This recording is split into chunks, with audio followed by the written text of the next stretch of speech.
Hello everyone, Marquette coming to you from Canada's West Coast. It's time to look at the differences between British Columbia and Alberta and what differences they are. These two neighboring provinces are like polar opposites in a mildly unhappy marriage where one partner has already left and the other doesn't even know about it yet. So first of all, let's be clear, this is a marriage. British Columbia and Alberta are the two most economically integrated provinces across all of Canada. But it's an odd marriage. British Columbia is the eldest. She has an average age of 43. So let's call her Jessica. And Alberta is younger, 39. Let's call him Michael. One of the most common names for a 39-year-old male Albertan. Now in this marriage, British Columbia is the older wife and Alberta the younger husband. Just because Jessica is older and Michael is younger does not mean that she wears the pants. Michael is a gregarious husband, loud, strong, domineering, and thinks he knows what's best and that everyone had better just get on board. Jessica is quiet, barely says a word. This clash of loud and quiet is only the start of their differences and their problems. And they say that opposites attract, but opposites can also repel. And repel is what we have here. The underlying truth is that Jessica sees Michael as a man with a big mouth and small ears. She feels like he doesn't listen to her, and not without good reason. He often doesn't. In fact, nothing irks her more than when he makes big claims about the West that include her, as though he's speaking on her behalf. But Jessica is her own person. She's definitely not the West. But she doesn't correct him. She doesn't say anything at all. Silence is her defense. Avoidant personality, that's how the marriage counselors phrase it. And the marriage counselors can see that the clash of personalities is getting really quite ugly. They can also see that neither is solely to blame. Michael and Jessica just can't see it themselves. Now they both point a finger at one another, never realizing that three fingers are always pointing back at themselves. They've both got problems, and they've both dug in their heels. Alberta has become angry, bitter, and full of resentment. BC has become annoyed and distant. Now, early in the marriage, when they bought a side-by-side duplex together, things were really good. Great cash flow. But as they drifted apart, they each moved into a side. Michael lives on the right and Jessica on the left. And Jessica has been more comfortable with this arrangement than Michael. And in fact, she lives her life and rarely thinks about Michael at all. Michael, by contrast, has been busy announcing to the world that he's going to go off on his own. So the marriage counselors don't really see how this relationship will survive unless one of them changes, and neither one is willing to do that. But when we dig into the differences, it's not hard to see why. Jessica loves beauty, diversity, nature, and community. Michael loves family, tough, independence, and efficiency. One is deeply feminine, the other deeply masculine. So Mike likes to take charge, and this is seen nowhere more clearly than on the highway. Mike will press down hard on the gas pedal to merge in front of traffic. Jessica eases off the gas pedal to merge in behind traffic. No, please, you go first, she's often heard saying. So that thoughtful consideration for others is seen in everything Jessica does. But don't be fooled, she also has the pettiness, the moodiness, and the arrogance of a midwit. And Michael doesn't take kindly to that kind of personality. Instead of just ignoring it, he reacts badly, which in turn leads to an endless tit for tat. Now, this could show up as some random Albertan talking about cutting off the oil supply to BC. And in response, a random British Columbian will go out and buy a new electric vehicle. British Columbians, by the way, now have the highest uptake of EVs across Canada at 20% of new vehicle sales. Albertans are down near the bottom, around 4%. In other words, Michael loves his truck and Jessica loves her Tesla.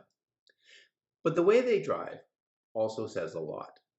30% of crashes in Alberta involve a rear-end collision. Why? Well, because Mike is a notorious tailgater. He lacks patience and is always competing with other drivers. His insurance rates are quite a bit higher than Jessica's. Now, meanwhile in BC, less than 10% of crashes are rear-enders. Jessica gives other drivers lots of room, maybe too much room, and she's not always that attentive. Drove off the road is a top cause of accidents in BC. Then there's work and wealth.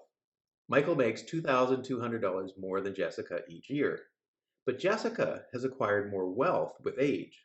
Jessica's median net household wealth in 2023 was $773,500, over a quarter of $1 million. Michael only has $500,000, 473,000 to be exact. But Jessica is slowing down, working less. Michael is speeding up. And in between, the marriage is falling apart. For example, Mike always knew there was liquid gold on his side of the yard, and he's been developing it, selling it to the neighbor across the street, but he really wants to pipe it across Jessica's side of the yard to sell it to the neighbor on the other side named Kim. But Jessica said no. Jessica has turned her side of the yard into an organic garden and medicinal forest, and she sells natural health products and organic produce. And it doesn't make her a lot of money, but Jessica has always had a half dozen small businesses and jobs on the go her whole life. And together they make a moderate income, and that income has been conservatively invested and has grown into that $750,000 in net worth. Her side of the yard is beautiful British Columbia, and it's precious to her. She's not going to let Michael wreck it with his liquid gold in pipes. So where Jessica is cautious, Michael is bold. Michael always goes big. Big trucks, big balls, big plans. And sometimes his plans pay off. Sometimes they don't. And when they don't, well, he's been known to pray to God. And the prayer always goes something like this: Dear God, please let there be another oil boom, and I promise this time not to piss it all away. And the strange thing is, God listens. He grants Michael his wish and sends him another oil boom. And as soon as he does, Michael spends all his money again on big trucks, big balls, and big plans. Well, this type of behavior worries Jessica. But what worries her more is his bitterness, especially since she told him no. In fact, Michael got so mad he even went to talk to Jessica's dad to argue his points. And Mr. Burns took Michael out to Kananaskis, played a round of golf, had a few glasses of wine on a patio. Jessica's dad is a wine guy. Michael is more of a Scotch guy.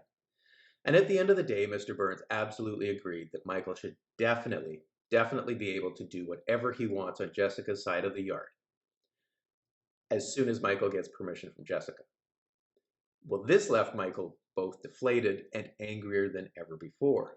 So now he blames Jessica and Mr. Burns for not letting him do what he wants. He doesn't seem to have the ability to accept no as an answer.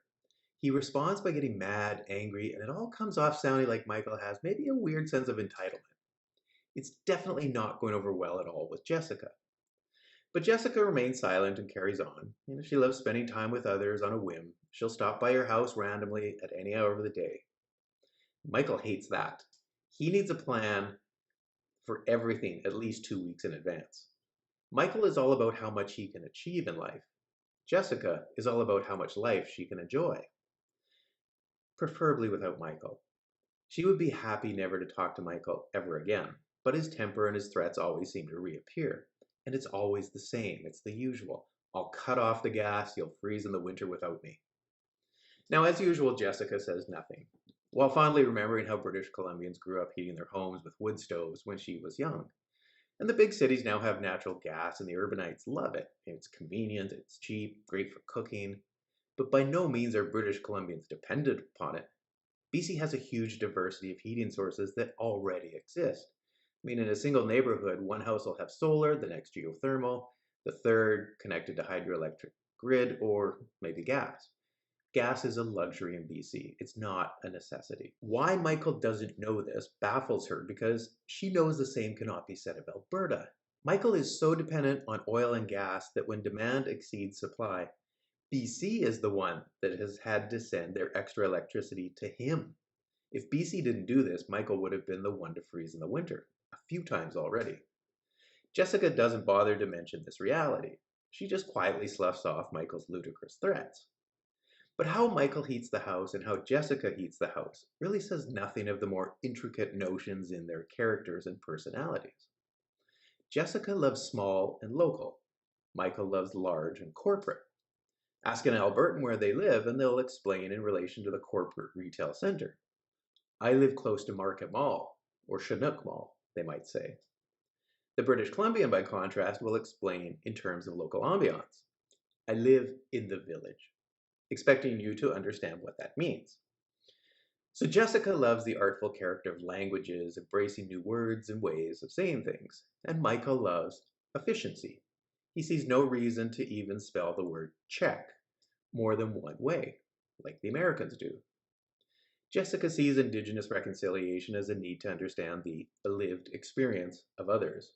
Michael calls that suicidal empathy. He sees the issue as an economic matter, how to get Indigenous people into the workforce making money, just like himself. But then Michael has always been focused on money and Jessica on relationships. As the old saying goes, in order to fit in Alberta, you have to pretend to have money until you actually do. And in BC, you have to pretend not to have money even when you do. Jessica knows this well. Michael, not so much.